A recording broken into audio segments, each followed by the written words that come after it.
Әскери психолог болу ол келген жас сарбаздардың бейімделуіне көмектесу, психологиялық тұрақтылықтарын сақтау, ұжымдық бірліктерін нығайту. Бұл менің жұмысымның басты бағыты болып келеді. Ал құрметті сарбаздар, ойынға дайынбыз ба? Солай. Ал ендеше бастайық.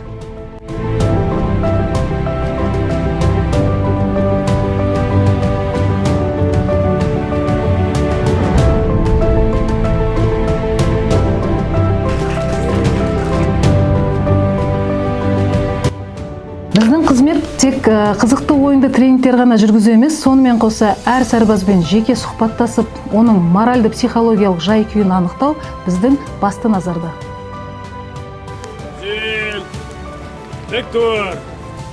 Қарулы күштер қатарында 12 жылдан астам қызмет етемін. Бүгінгі таңда Алматы өңірлік гарнизоны 03825 әскери бөлімі оқу-жаттығу орталығының офицер-психолог лауазымын атқарып келемін.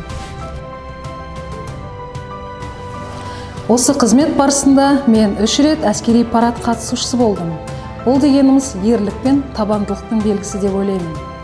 Еліме адал қызмет ету мен үшін үлкен абырой.